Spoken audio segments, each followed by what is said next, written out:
동양의 대예언가 격암남사고 선생. 그의 예언은 다른 예언들과 다르게 희망의 소식을 전해주고 있습니다. 나를 살리는 것은 무엇인가? 돌을 닦는 것이 그것이라.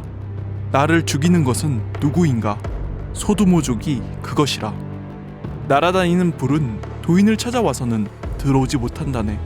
음기를 발동하는 것을 쫓는 자는 죽음을 면치 못하며 구원의 돌을 닦지 못하여 귀신이 혼빼가는 병을 알지 못하는 자는 망하게 되는구나. 이것을 보면 도라는 것은 어떤 끝판왕 같은 질병대란 속에서 살아남는 유일한 구원의 카드라 느껴지는데요.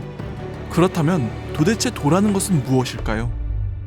사실 오소리는 도라는 것을 떠올리면 도를 아십니까? 라는 사회적 파장을 일으킨 단체밖에 떠오르지 않는데요. 만약 격암남사고 선생이 그들을 지목한 것이라면 정말이지 이 세상의 미래는 암담하기 그지없을 것 같습니다. 그래서 오소리는 찾아보았습니다. 그의 예언 속에 어떠한 힌트가 있지 않을까 하고요. 그런데 여기 이 문장에서 뭔가 연결되는 느낌이 들었습니다. 어찌 생명을 닦을 수 있으랴? 도가 아닌 생명을 닦는다? 도가 생명이 될 수 있나? 하고 찾아봤는데 주역에서 그 답을 얻을 수 있었습니다. 태극기에 나와 있는 태극문양처럼 도라는 것은 한 번은 음이 되었다가 또 한 번은 양이 되면서 무한히 우주 만물을 지속해 나가는 생명운동이라는 것이죠. 그리고 여기 첫 문장 갈래갈래 뻗어나간 동서양의 학문도 바른 길을 알지 못하니 에서 왜 갈래갈래 뻗어나간 동서양이라 표현했을까 라는 의문과 그럼 어디서부터 뻗어나간 걸까 하는 궁금증이 들었습니다. 그리고 다음 문장 재생의 소식이 봄바람을 타고 오는구나 라는 표현에서 봄바람은 무엇이고 재생의 소식은 무엇일까 하는 고민을 해보았는데요. 먼저 봄바람에 대해 생각해보면 봄은 생명이 얼어붙은 겨울에서 다시 새로운 사이클이 시작되는 계절인데요. 이 팩트를 가지고 앞문장을 연결해서 보면 동서양이 갈래갈래 뻗어나가기 전 초기 문명, 뿌리가 된 문명에서부터 재생의 소식이 타고 온다고 해석할 수 있습니다. 그렇다면 이 베일에 쌓인 재생의 소식은 무엇을 뜻하는 걸까요? 오소리가 생각하기에는 도를 제대로 닦기 위한 바른 길을 회복하는 게 아닐까 싶습니다. 한자에서 길도는 사람이 지켜야 할 도리를 뜻하는데 그것은 내가 존재할 수 있게 된 이유에서부터 시작되는 게 아닐까 합니다. 바로 부모님께 효도하고 조상님을 지극히 모시고 나아가서 동서양의 문명을 존재케 한 뿌리 문명에 대해 알아야 하는 것이죠. 그 뿌리 문명은 환단곡에 나와 있는데 놀라운 건 여기서 오늘의 주제 도의 비밀이 나온다는 것입니다. 옛적에 환곡이 있었다. 백성들은 풍요로웠고 인구도 많았다. 처음에 환인께서 천산에 머무시며 돌을 깨쳐 장생하시니 몸에는 병이 없으셨다. 그 후 환웅씨가 환국을 계승하여 일어나 하늘에 계신 상대님의 명을 받들어 백산과 흑수 사이의 지역에 내려오셨다. 환웅께서 천부와 인을 지니고 오사를 주관하시어 세상을 신교의 진리로 다스려 깨우쳐 주시고 인간을 널리 이롭게 하시며 신씨의 도읍을 정하여 나라의 이름을 배달이라 하셨다.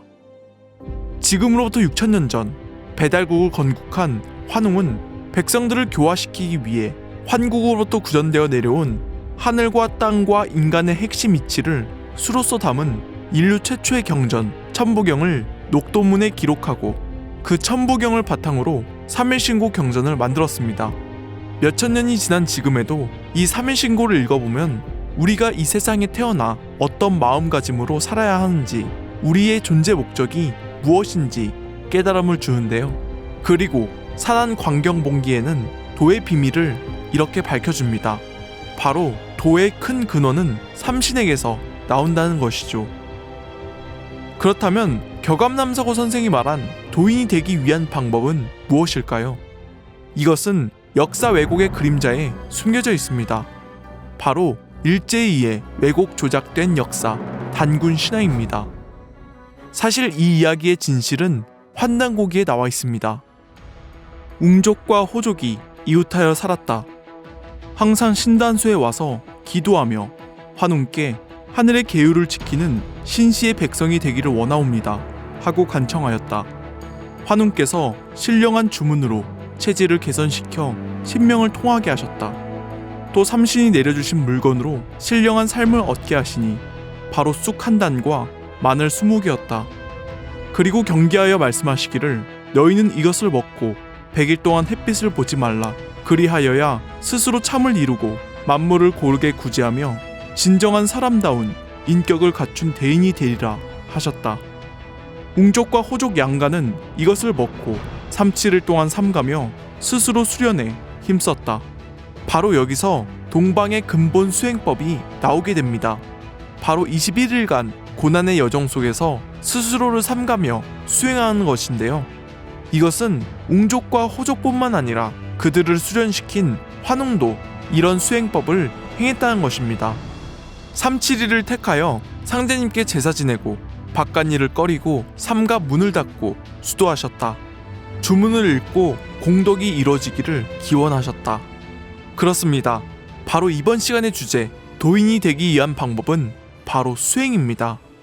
도의 정신을 깨우쳐 그 마음가짐을 바탕으로 수행에 정진하는 것이 질병대란 속에서 사는 길인 것이죠. 그럼 다음 시간에는 실제 한민족사에서 수행법을 통해 질병을 극복한 사례를 알아보는 시간을 갖겠습니다. 그럼 지금까지 시청해주셔서 감사드리고요. 다음 시간에 뵙겠습니다.